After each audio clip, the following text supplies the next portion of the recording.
klinis itu bertahap. Uji klinis ini bertahap, bisa tahap 1, tahap 2, tahap 3. Dan juga sebelum diedarkan kepada masyarakat, itu harus mendapatkan emergency use authorization dulu dari BP POM, dari Balai POM, ya, sehingga bisa menerbitkan nomor izin edar dari vaksin ini. Satu lagi untuk kita yang di Indonesia, itu yang khusus adalah harus mendapatkan sertifikat halal juga dari Majelis Ulama Indonesia. Jadi kita tidak perlu khawatir untuk hal ini. Kemudian apa sih tujuan untuk kita melakukan vaksinasi COVID ini? Itu sebetulnya tujuan vaksinasi ini sama untuk semua penyakit, untuk semua vaksin, yaitu merangsang sistem kekebalan tubuh, ya. Kemudian mengurangi risiko terjadinya penularan, dan seandainya kita tertular juga dengan COVID, virus COVID-19, tapi dampaknya tidak berat. Kemudian menurunkan angka kematian, kita tahu di mana infeksi COVID ini banyak yang menghilangkan nyawa, ya, mencabut nyawa saudara-saudara kita yang sudah banyak. Kemudian juga dapat menimbulkan kekebalan berkelompok. Nah, inilah yang sekarang sedang dikejar, sedang diburu oleh pemerintah dan kita semua untuk bagaimana muncul kekebalan berkelompok atau herd immunity di lingkungan kita, ya. Ini, apa sih herd immunity itu? Yaitu ketika sebagian besar populasi kebal terhadap penyakit menular tertentu, sehingga memberikan perlindungan tidak langsung bagi mereka yang tidak kebal terhadap penyakit tersebut, ya. Jadi kekebalan kelompok itu dapat dicapai melalui imunisasi dengan cakupan yang tinggi dan merata. Kita bisa lihat di gambaran yang di sisi kanan, itu di mana yang biru ini adalah yang belum diimunisasi tapi sehat. Yang kuning adalah yang sudah diimunisasi dan sehat. Yang merah adalah yang sakit, ya. Kemudian kita lihat di barisan yang pertama, ya. Ini di barisan yang pertama, ini di mana ini, ya. Di mana ini kita lihat yang biru itu lebih banyak, di mana orang-orang belum mendapatkan imunisasi, ya. Itu akan menyebabkan penularan yang sangat banyak. Jadi yang merahnya biru tadi banyak menjadi merah. Kemudian kita lihat yang ketiga, di baris ketiga, di mana sudah banyak masyarakat yang terimunisasi, yang kuning, warna kuning ini lebih banyak, itu bisa menyebabkan mencegah penularan kepada orang-orang lain menjadi lebih bermakna, begitu, ya. Ini kita lihat yang tertular atau yang sakit, ini yang merah ini yang sakit, itu hanya sedikit, ya, hanya sedikit dan sudah terbentuk. Inilah yang kita tuju sekarang, herd immunity ini, begitu. Kemudian saya mengenalkan bapak-bapak dan ibu-ibu nanti kan akan melakukan vaksinasi. Sekarang pelayanan vaksinasi itu supaya bisa mendapatkan gambaran apa saja sih yang harus dilakukan saat pelayanan itu, apa saja yang akan dijalani. Itu kita sekarang mengadop pelayanan 2 meja, lebih diringkas. Yang tadi sebelumnya saat pelayanan vaksinasi sebelumnya adalah 4 meja. Ini sekarang 2 meja istilahnya. Nanti saya berikan gambaran sedikit mengenai proses yang akan dilalui nanti. Itu Bapak Ibu begitu datang akan kita sambut di ruang tunggu, atau di situ disebut ruang pre-registrasi. Nanti petugas akan memeriksa apakah Bapak Ibu sudah terdaftar atau belum melalui aplikasi Peduli Lindungi, ya.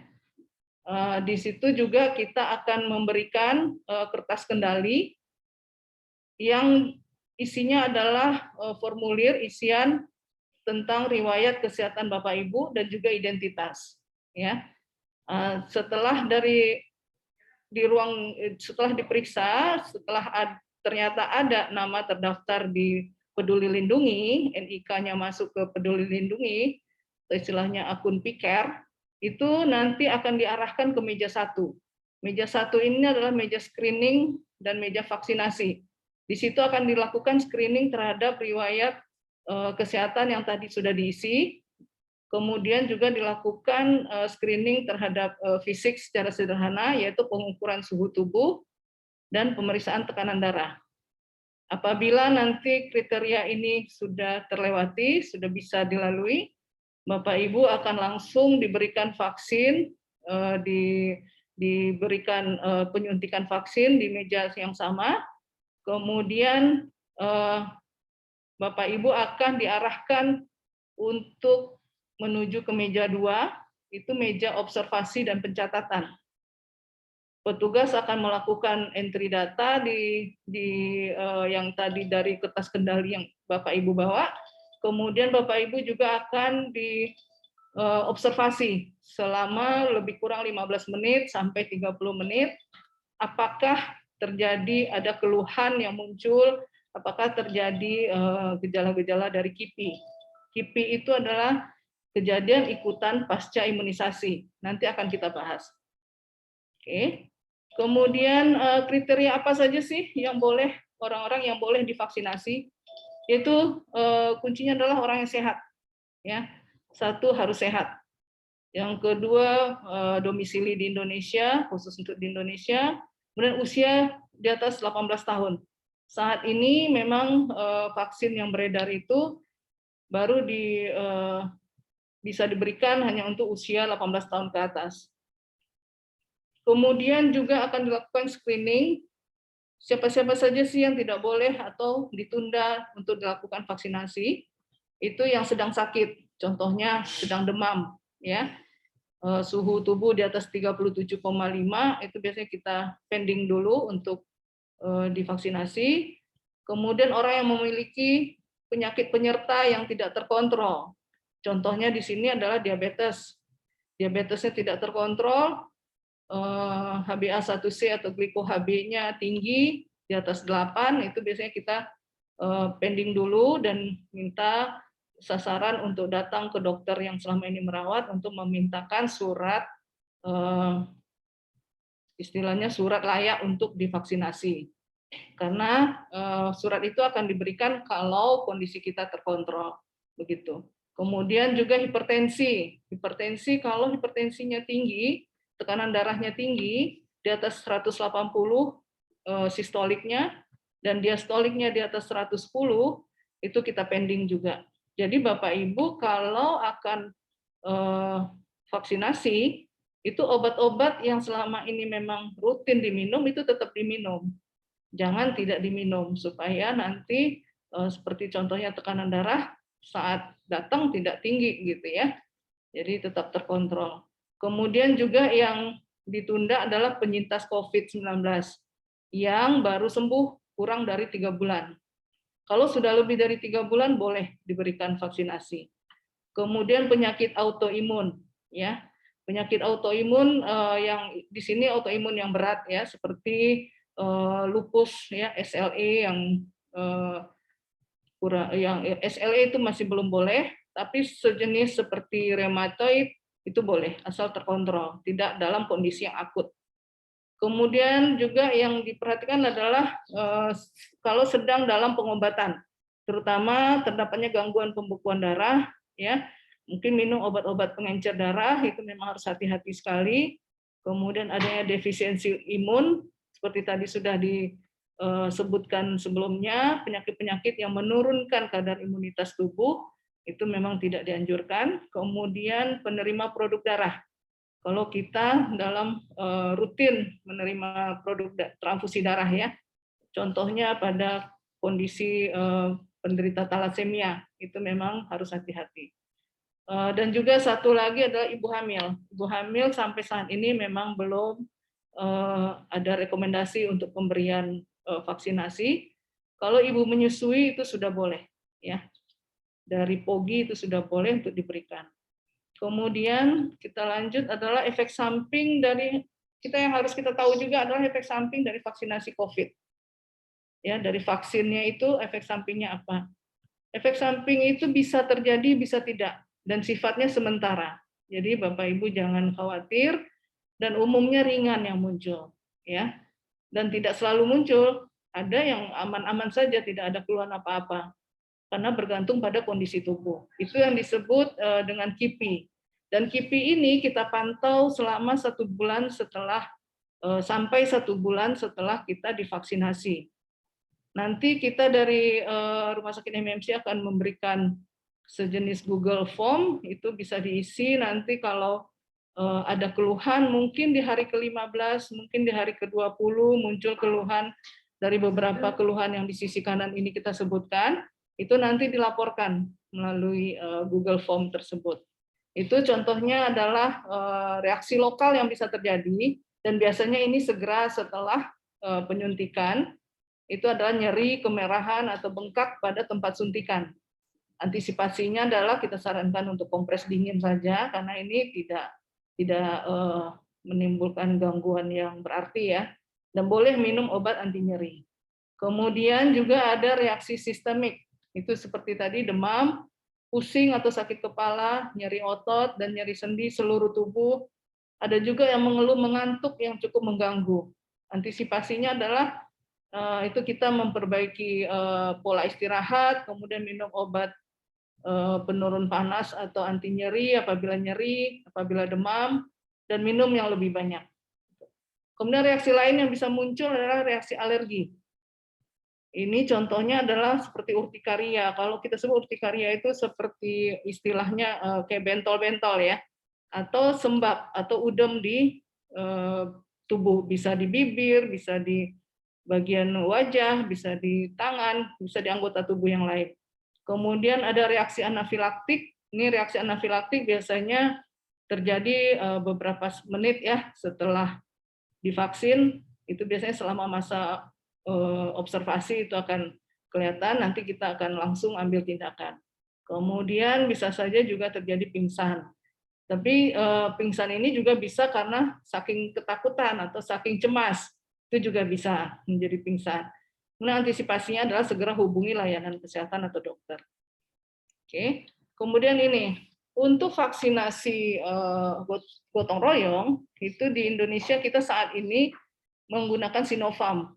Ya, Sinovac ini kita mengenal sedikit tentang Sinovac, itu diproduksi di Cina. Bahan dasarnya inactivated virus, jadi virus yang dilemahkan atau dimatikan. Kemudian dosis pemberiannya adalah 2 kali dengan interval 21 hari. Jadi Bapak Ibu nanti kalau hari Rabu itu untuk penyuntikan yang pertama, nanti hari ke-21 setelah hari Rabu itu setelah tanggal 16 Juni itu kita akan lakukan lagi untuk penyuntikan interval yang kedua. Itu efikasinya sekitar 78%. Kemudian vaksin yang kedua yang katanya akan masih dalam proses, itu CanSino, itu adenovirus jenis platformnya, itu tapi dosis pemberiannya hanya 1 kali, dan efikasinya sekitar 65-69%. Itu sedikit pengenalan dengan vaksin ya, yang besok Bapak Ibu akan terima, itu vaksin Sinovac. Oke, kemudian ini yang perlu dilakukan pasca vaksinasi. Itu kita tetap menerapkan 5M ya. Walaupun kita sudah divaksinasi selama sudah penuh 2 kali dosis, tapi tetap kita harus memperhatikan protokol kesehatan, yaitu 5M, memakai masker, mencuci tangan, menjaga jarak, menjauhi kerumunan, dan membatasi mobilisasi. Ini penting sekali, contohnya pada bulan-bulan ini setelah Lebaran ya, tetap ada yang mudik saat Lebaran. Saat ini mulai terjadi lagi peningkatan dari kasus-kasus terkonfirmasi COVID. Terutama sekarang itu klasternya adalah klaster keluarga. Ya, seperti kemarin dapat informasi di Jakarta aja ada sekitar 800 klaster baru, klaster keluarga yang terkonfirmasi COVID-19. Nah, itu kita mesti hati-hati sekali.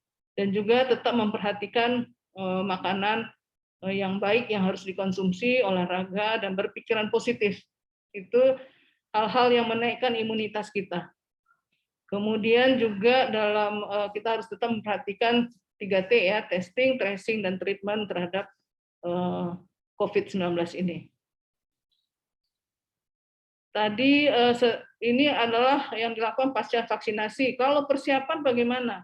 Kalau persiapan sebelum vaksinasi sebetulnya tidak ada hal yang khusus.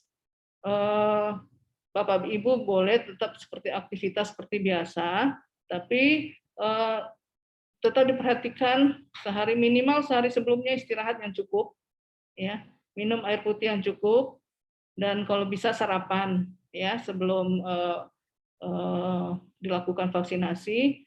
Jadi kalau puasa sebetulnya tidak apa-apa, boleh tetap puasa kalau ada yang puasa, tapi dilihat kondisi kita saat kita akan melakukan vaksinasi. Kemudian ini yang harus kita camkan adalah bagaimana kita mengakhiri pandemi, karena kita sudah cukup lelah ya dengan pandemi ini, mulai dari akhir 2019 yang di Indonesia mulai di awal 2020, mulai bulan Maret ya, itu kita mengalami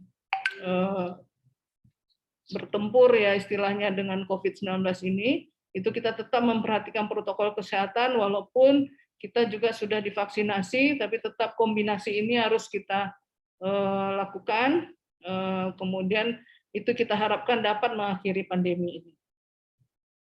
Oke, demikian manfaat vaksin jauh lebih besar dibandingkan risiko sakit karena terinfeksi bila tidak divaksin. Demikian sedikit paparan saya, Bapak Ibu. Mohon maaf salah dan kurangnya. Assalamualaikum warahmatullahi wabarakatuh.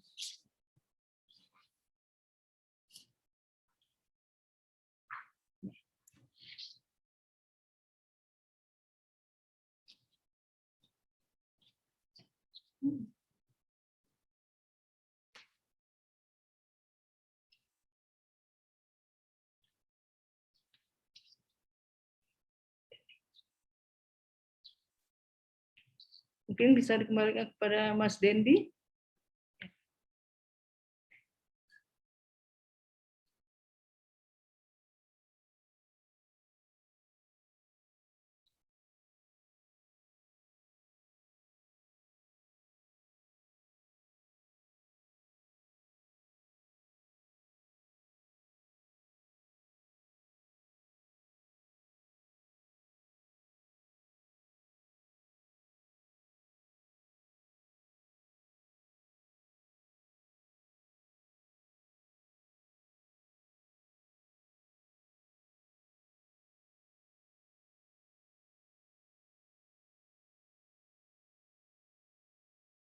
Apakah sudah terdengar, Dok? Kayak dokter?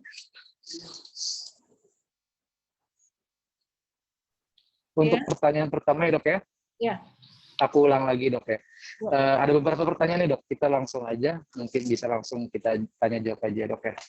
Yang pertama dari Luvitasari Wibianti, Dok.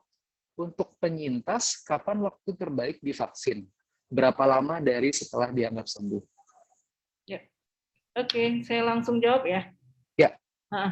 Oke, untuk penyintas itu setelah 3 bulan sembuh, ya itu bisa dilakukan vaksinasi, bisa diberikan vaksinasi setelah 3 bulan. Kalau belum 3 bulan memang tidak dianjurkan, belum dianjurkan untuk dapat menerima vaksin.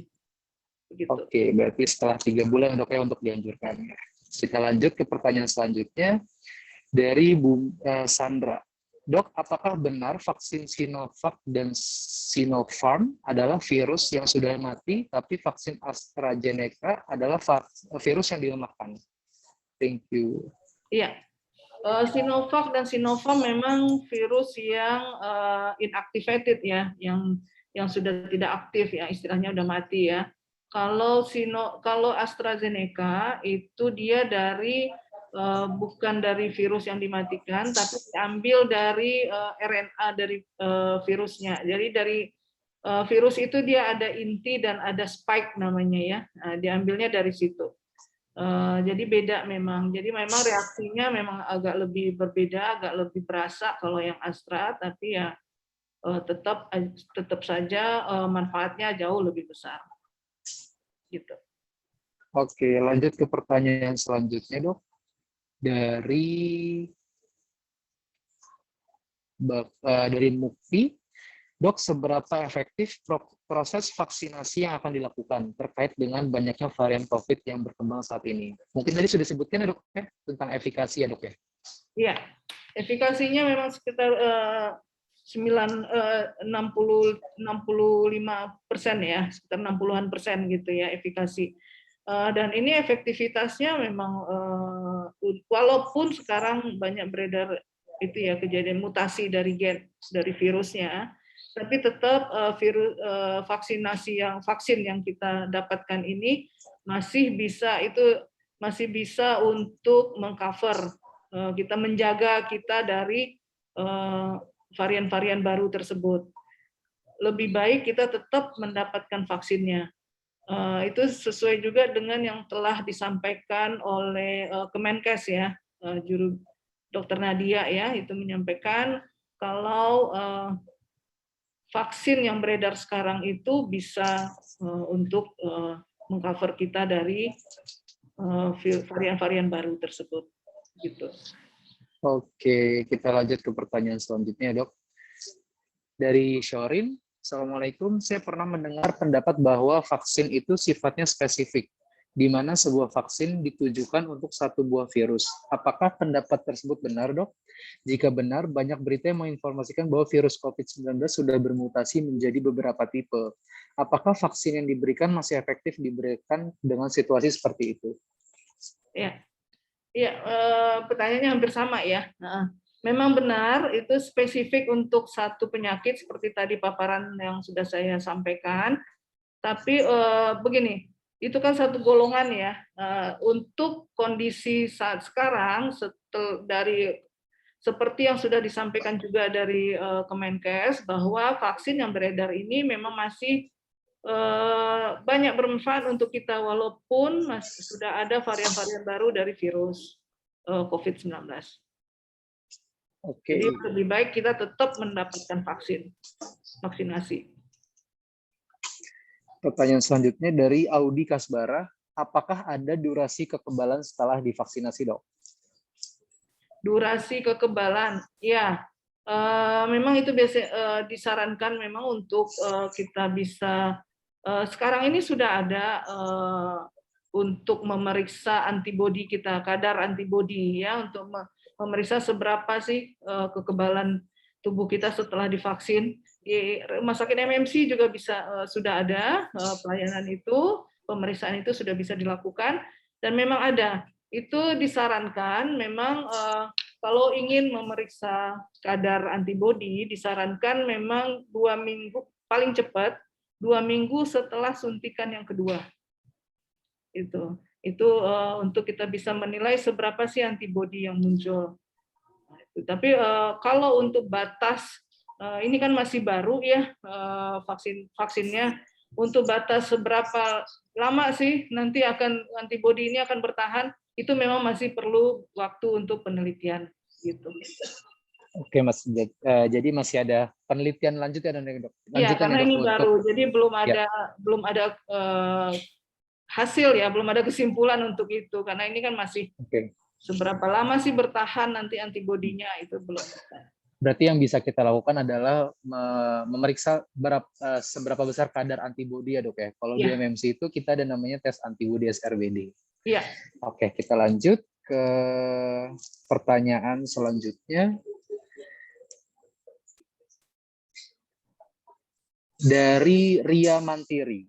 Saya penderita hipertiroid autoimun. Apakah saya bisa divaksin? Apakah bisa divaksin apabila FT4, TSHS saya sudah normal? Ya, betul. Bisa diberikan, ya. Berarti kan kalau sudah normal, berarti kan kondisinya sudah terkontrol. Yang tidak disarankan adalah apabila kondisi kita dalam kondisi yang belum terkontrol atau dalam kondisi yang akut. Itu memang dipending dulu gitu ya. Tapi kalau sudah terkontrol, TSHS-nya sudah bagus, boleh tetap diberikan. Oke. Berikutnya dari Rano Cahyawidi, donor darah sebelum vaksinasi apakah diperbolehkan, Dok? Donor darah sebelum vaksinasi boleh. Boleh. tidak masalah. Oke. Pertanyaan selanjutnya dari Rudi Suprayogi. Apakah penderita diabetes dengan kadar gula yang masih tinggi, kira-kira 300, bisa divaksin? Kalau 300 masih bisa, ya masih cukup baik, masih bisa diberikan. Tapi kalau memang masih ada rasa ragu, itu lebih baik datang ke dokter yang selama ini mengobati untuk memintakan surat layak untuk vaksinasi karena akan dinilai secara menyeluruh. Tapi secara kalau secara bertanya kalau kadar yang 300 itu bisa divaksin apa tidak? Boleh. Boleh. 300 masih belum yang ekstrim ya. Ya. Pertanyaan selanjutnya dari Jajang Fahru Roji. Lebih bagus mana vaksin yang sudah dilemahkan seperti Sinovac, Sinopharm dengan vaksin yang dibuat dengan metode lain seperti Pfizer, Sputnik, dan lain-lain? Oke. Kalau ditanya bagus yang mana, sebetulnya tujuan akhirnya sama-sama bagusnya. Cuma masing-masing vaksin itu, kalau yang inactivated virus, itu sudah lama sekali platform seperti itu dilakukan untuk membuat vaksin-vaksin yang lain. Jadi sudah banyak pengalaman dan relatif aman, ya, jauh aman. Sudah punya pengalaman lah kita dengan platform yang seperti itu. Kalau yang platform yang lain, ada beberapa itu yang masih baru, memang tergantung dari kondisi kita juga menerima. Ada kita manusia itu dinamis sekali, jadi masing-masing individu itu berbeda reaksinya.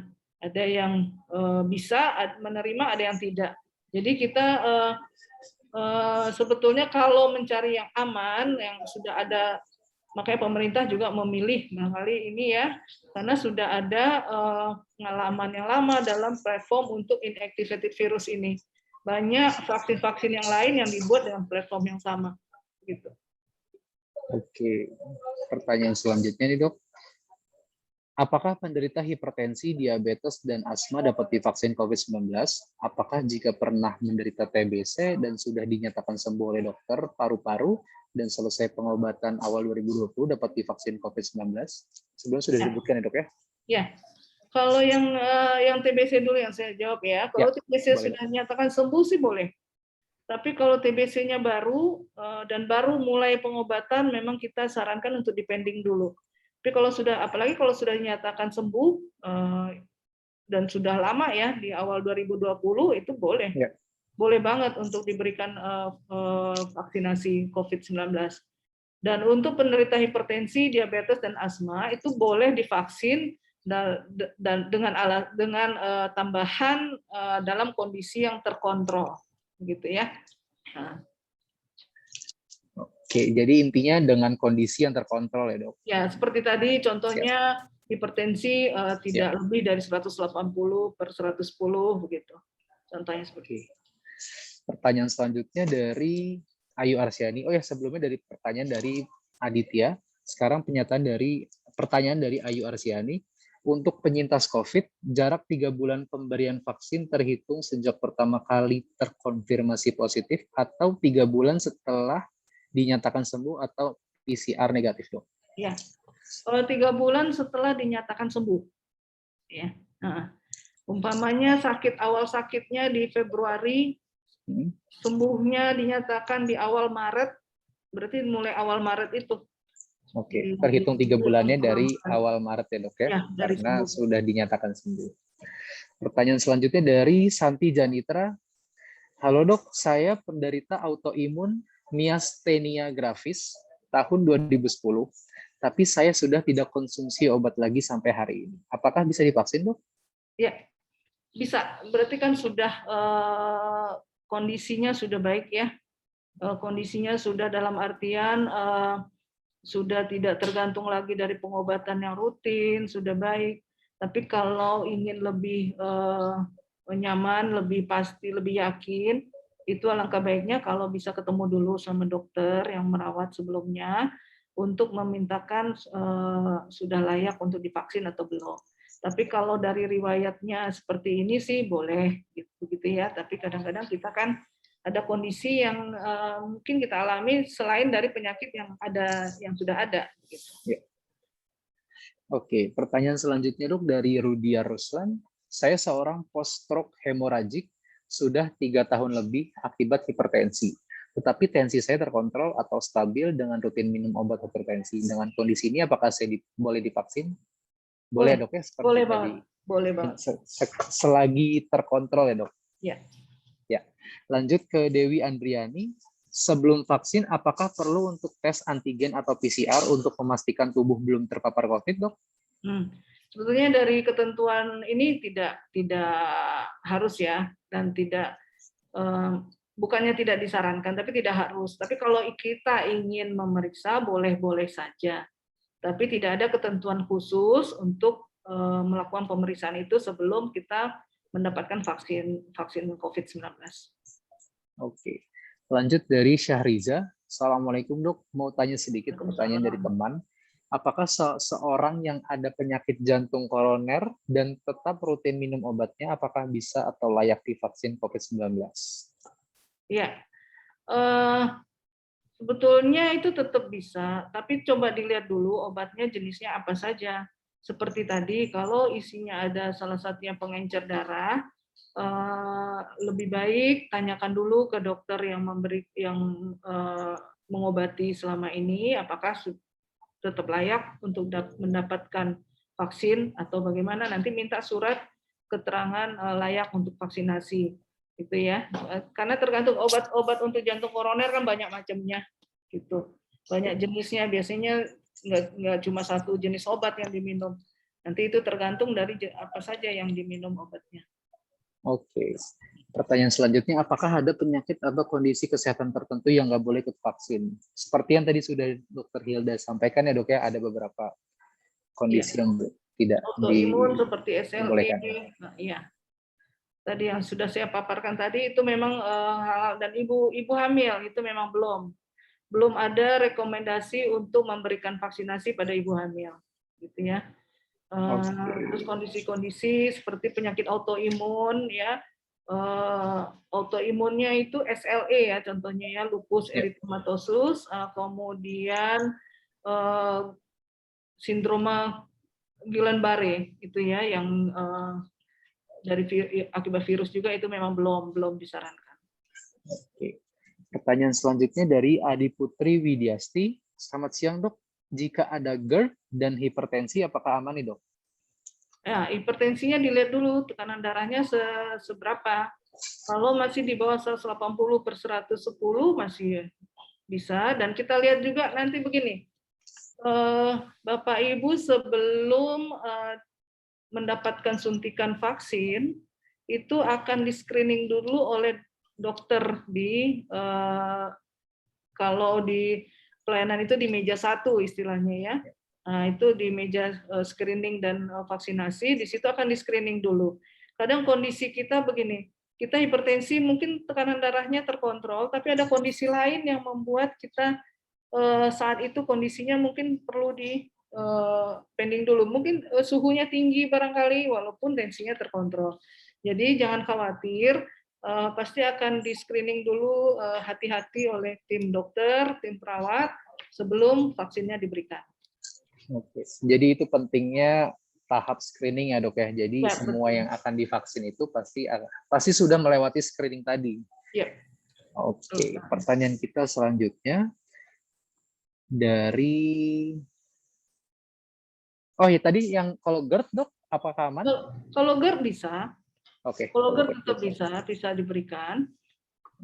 Tidak ada kontraindikasi mutlak ya untuk diberikan vaksin. Tapi itu tadi, kalau GERD-nya terlalu berat, GERD ini kan tingkatannya juga banyak ya. Kalau terlalu berat, memang biasanya kita pending dulu. Oke.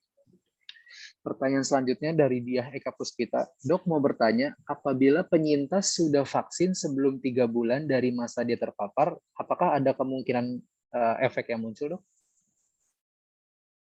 3 bulan sebelum? Sebelum, kan tadi dokter menyebutkan bahwa penyintas itu dianjurkan setelah 3 bulan. Ya. Nah, dia udah vaksin sebelum 3 bulan. Oh begitu. Apakah ada kemungkinan efeknya?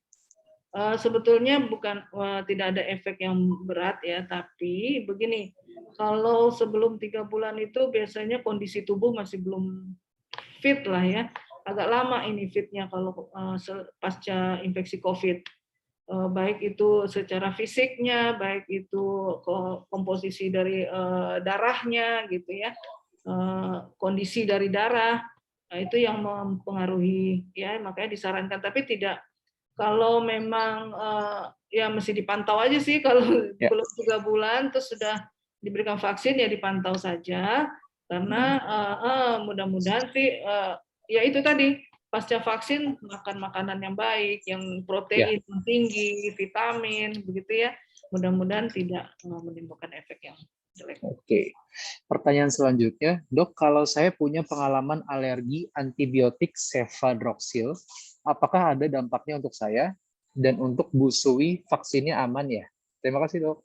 Ya, kalau untuk riwayat alergi antibiotik atau obat-obat lain sih tetap bisa diberikan ya vaksinasi dengan nanti kan dipantau, diobservasi selama 15 menit sampai 30 menit di tempat vaksinasi.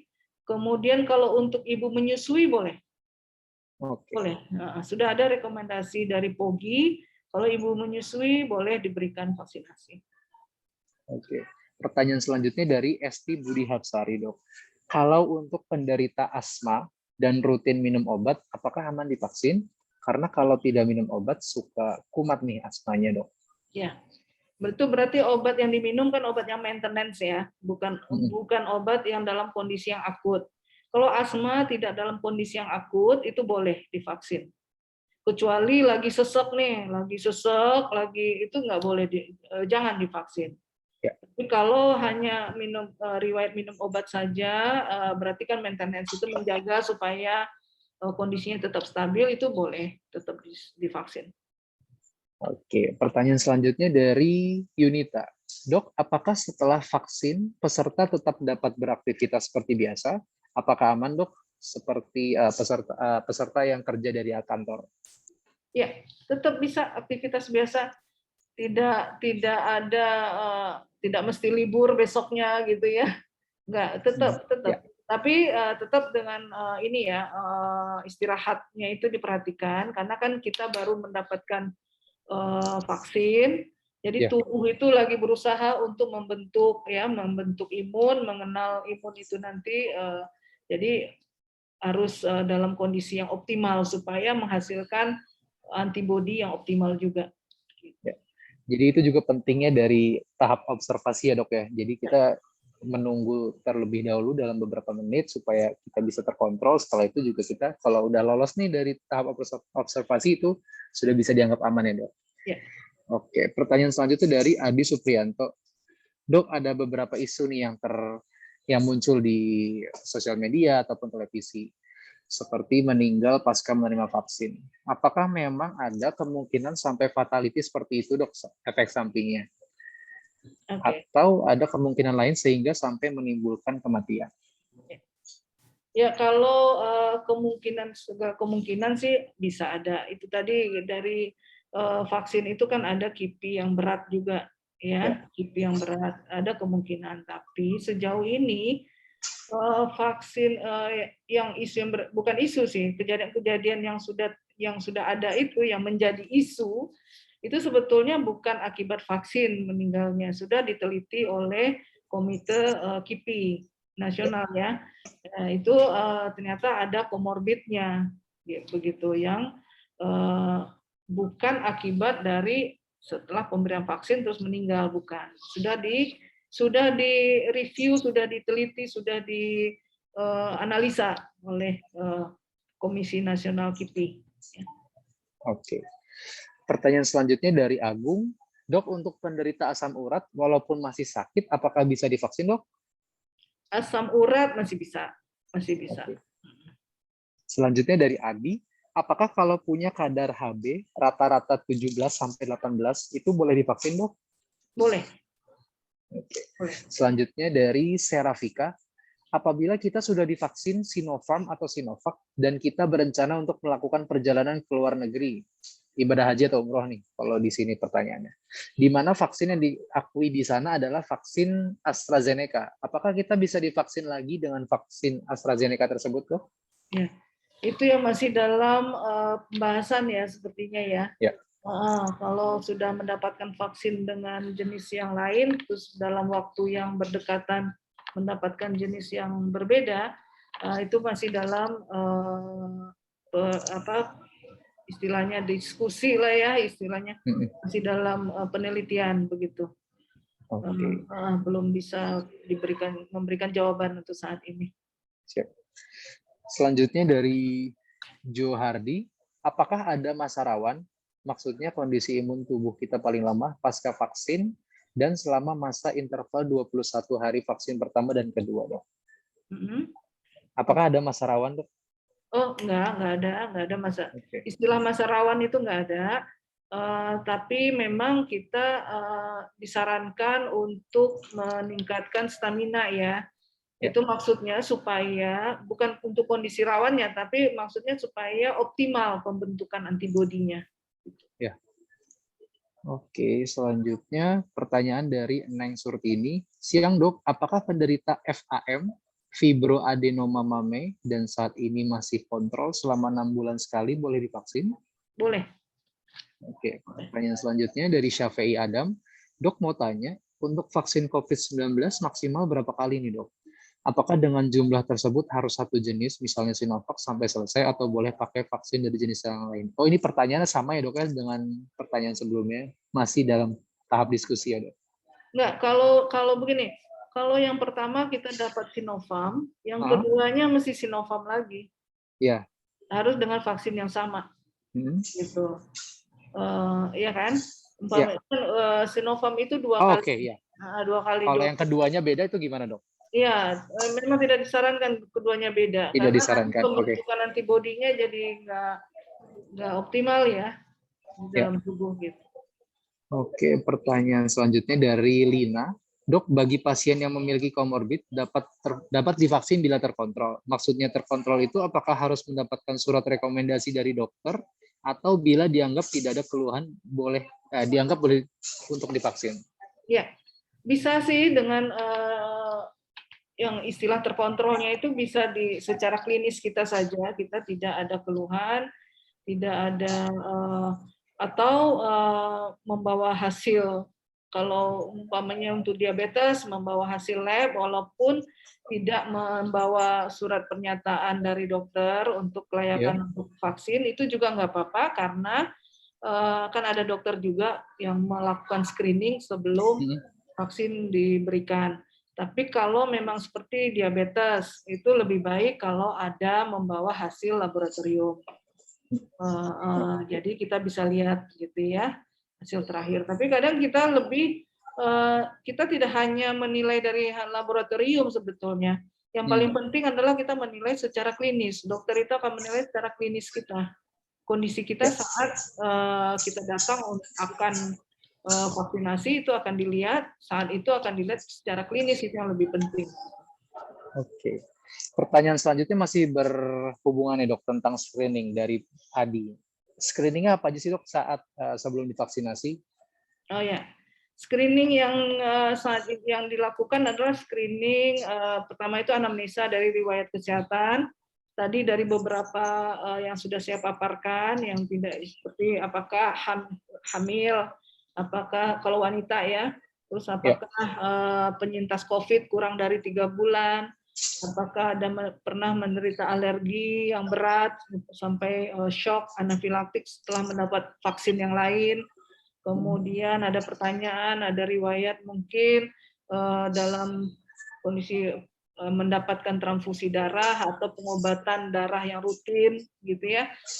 Itu ada anamnesanya, itu screening pertama. Yang kedua adalah screening secara fisik secara sederhana, yaitu tekanan darah dan suhu tubuh. Ya, itu aja sih. Yang lain-lain tidak. Pertanyaan selanjutnya, Dok, kalau kolesterol mungkin penderita kolesterol tinggi, apakah aman? Tadi juga sudah disebutkan ya, Dok ya. Kolesterol nggak masalah. Oke. Kalau selanjutnya, apakah penderita tumor jinak boleh divaksin, Dok? Boleh. Boleh. Boleh. Selanjutnya pertanyaan dari Jimmy. Yang tidak, Dok, yang gimana, tidak Dok? boleh itu adalah yang menderita kanker yang dalam kemoterapi, karena kemoterapi itu akan menurunkan imunitas tubuh, jadi tidak disarankan. Tapi yang mungkin ada riwayat kanker, sudah kemoterapi dan sudah dinyatakan mungkin udah 6 bulan yang lalu kemoterapinya, sekarang mau vaksin, kalau kondisinya stabil dan baik boleh. Oke.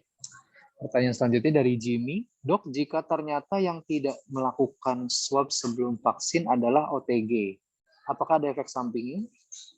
Ya, efek samping sih tidak, tapi perlu pemantauan yang lebih, begitu ya. Karena kan tubuhnya sedang mendapatkan infeksi, gitu ya. Sedang mendapatkan infeksi, ada virus yang masuk, terus kita memberikan virus yang dimatikan, itu kan berarti kita harus hati-hati, harus lihat, harus evaluasi itu. Gitu. Tapi sejauh ini sih ada beberapa yang seperti itu tidak menimbulkan keluhan apa-apa, gitu. Baik-baik saja. Pertanyaan selanjutnya nih, Dok, apakah vaksinasi ini ada masa expirednya, Dok, sehingga kita harus divaksin ulang?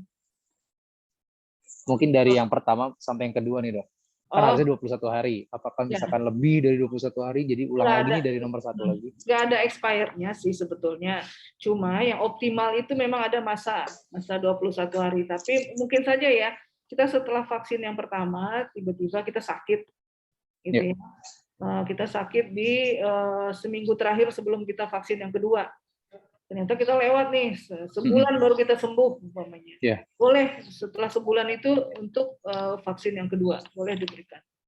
Oke, pertanyaan selanjutnya dari Sandra. Dok, setelah vaksin, kapan waktu yang aman untuk berolahraga? Apakah bisa langsung berolahraga nih, Dok?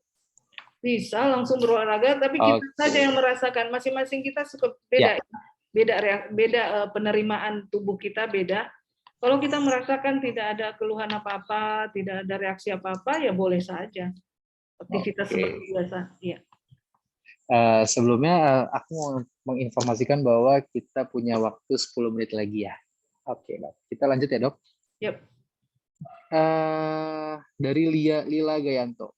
Dok, apakah aman bagi orang yang kerap alergi obat, alergi Ponstan, Ketorolac, Bodrexin, untuk vaksin? Oh ya, sejauh ini sih aman. Kalau itu reaksi yang muncul itu, reaksi alergi yang muncul itu yang relatif ringan sedang saja ya.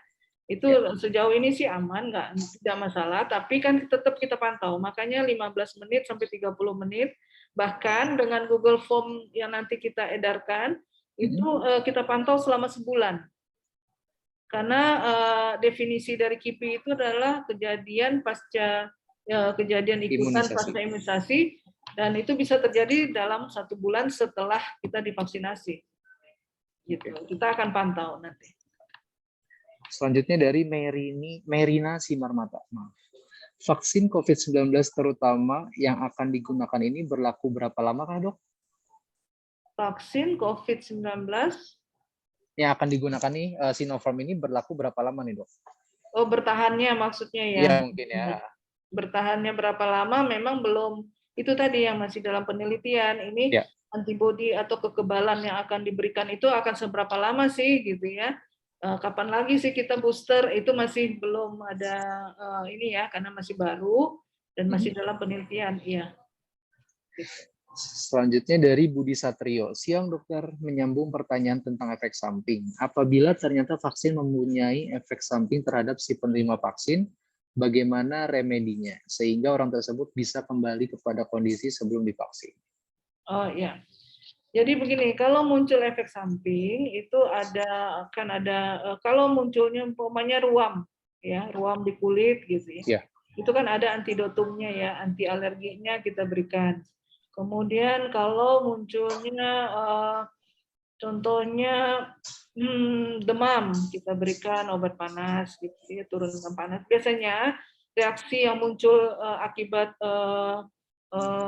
vaksinasi ini 2-3 hari itu akan membaik sendiri biasanya.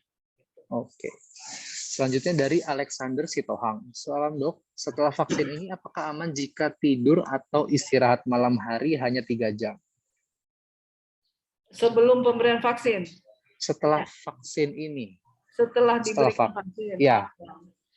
Relatif. Masing-masing kita itu beda staminanya, ya. Ya. Ada yang sebetulnya begini, tidak berakibat yang buruk sekali begitu tidak, tapi karena ada beberapa dari efek samping yang akan muncul dari vaksinnya adalah kita merasa lelah, kita merasa mengantuk, begitu ya. Jadi kalau kita kurang istirahat, berarti double dong itunya lelahnya begitu. Jadi aktivitas yang sebetulnya masih bisa tetap kita lakukan keesokan harinya dengan kondisi yang biasa, yang normal, mungkin tidak bisa kita lakukan lagi. Itu aja kan, sayang sekali terbuang waktu kita begitu. Oke. Pertanyaan selanjutnya dari Mardia Mustari, ini juga sudah disebutkan sebelumnya. Kalau vaksin kedua lebih dari 21 hari, apakah bisa, Dok?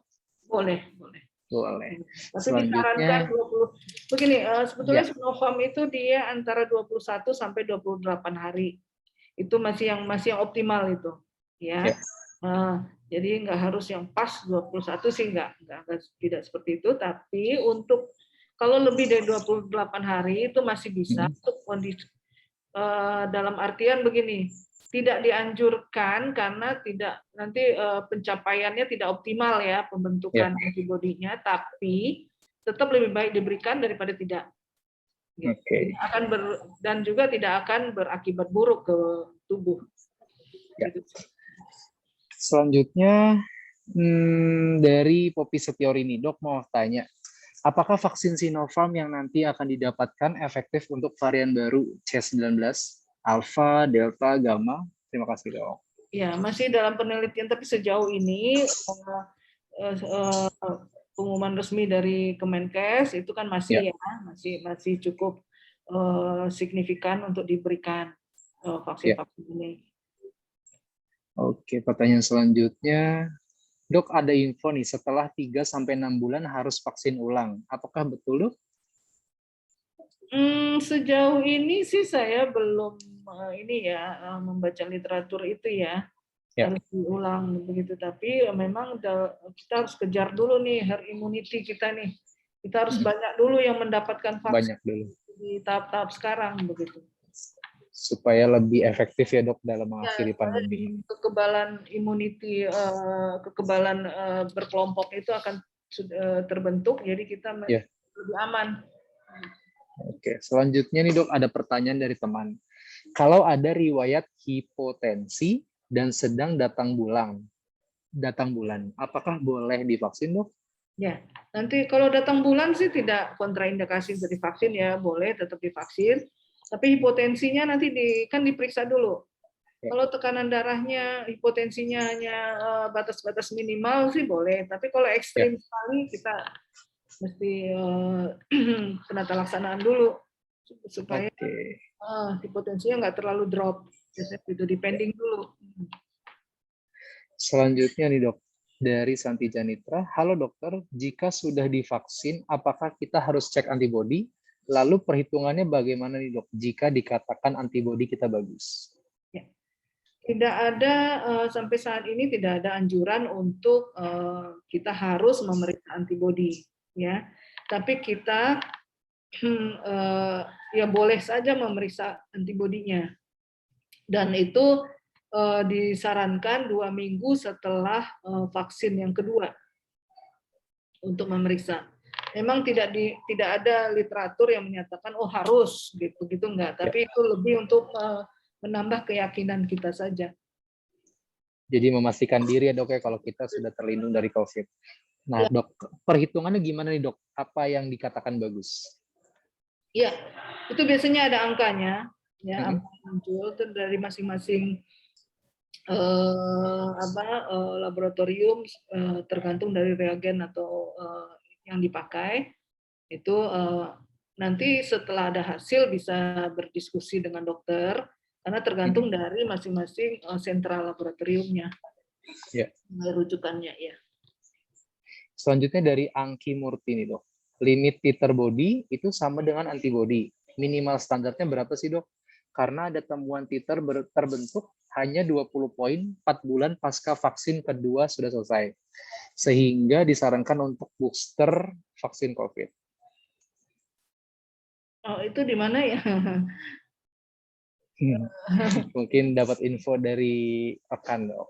Iya, oke, nggak apa-apa. Nanti begini, sebetulnya belum ada literatur khusus untuk itu ya, dan belum ada untuk yang disarankan untuk booster sekian bulan sudahnya, itu belum. Sekarang sebetulnya begini, prinsip vaksinasi atau imunisasi itu adalah kalau tubuh sudah diberikan vaksin, itu tubuh akan diajarkan ya, selain dia untuk membentuk antibodi, akan diajarkan dia akan mempunyai memori terhadap vaksin yang dimasukkan itu, virus atau bakteri yang dikenalkan ke tubuh ya. Jadi berapapun titernya sebetulnya tubuh itu sudah punya memori. Tubuh computerized di tubuh kita itu kan luar biasa sekali. Jadi begitu kita terpapar dengan virus atau bakteri, itu tubuh yang sudah pernah divaksinasi atau diimunisasi itu akan mengeluarkan memorinya. Dia akan membentuk antibodi-antibodi, memperbanyak antibodi untuk melawan. Prinsipnya seperti itu sebetulnya. Oke. 2 pertanyaan terakhir gitu. Dari Marlina. Bila setelah vaksin tiba-tiba migrain, apakah boleh minum obat khusus migrain bukan obat demam bawaan setelah vaksin dari dokter? Oh, boleh, boleh. Oke. Selanjutnya yang terakhir ya, Dok ya. Dari Romi. Izin Dok, ada 2 pertanyaan. Yang pertama, untuk penderita talasemia minor karier, apakah bisa menerima vaksin tersebut, Dok? Kalau minor bisa, apalagi cuma carrier ya, itu bisa. Setelah saya divaksin, apakah saya ada potensi untuk menularkan COVID ke orang lain? Setahu saya, vaksin adalah virus yang dilemahkan. Enggak ada. Karena bukan kita kalau kita divaksin itu bukan kita tidak terinfeksi. Yang menularkan itu kalau kita terinfeksi. Jadi terinfeksi itu adalah virus yang aktif yang ada di tubuh, ya begitu. Karena emang itu banyak banget tuh Dok info-info yang beredar tuh, karena kita tahu kalau vaksin itu adalah virus yang dilemahkan, oh berarti kita bisa menularkan virus dong, karena kan kita sudah dimasukin virus. Tapi ternyata bukan ya Dok ya, nggak seperti itu. Bukan, beda. Oke, terima kasih Dokter Hilda. Sudah selesai pertanyaan dari teman-teman dari kelompok usaha Bakri. Senang banget nih hari ini kita aktif banget ya Dok ya, banyak banget pertanyaannya yang sangat berkualitas dan semoga bermanfaat dan bisa diterapkan di kemudian hari dan juga kita bisa lebih siap untuk divaksinasi saat Rabu depan ya, Rabu, Kamis, dan Jumat nanti untuk vaksinasi gotong royong bersama RSMMC. Sebelumnya saya ucapkan terima kasih untuk seluruh teman-teman dari kelompok usaha Bakri dan juga untuk Bapak Dr. Pendrian selaku Chief Human Capital dan Office Support PT Bakri & Brothers, dan juga terima kasih untuk Dr. Hilda atas waktu dan kesempatannya. Nanti kita bisa ketemu nih dengan Dr. Hilda, dengan aku dan teman-teman di sini. Sampai jumpa di RSMMC. Ya, sampai jumpa di RSMMC. Ruang vaksinnya nanti ada di lantai 10 Auditorium Suryo Tower. Nanti sudah ada penunjuk arahnya dan juga nanti akan bisa diarahkan oleh petugas yang sedang bertugas di bawah. Oke, terima kasih. Salam sehat untuk semuanya. Assalamualaikum warahmatullahi wabarakatuh. Waalaikumsalam warahmatullahi wabarakatuh.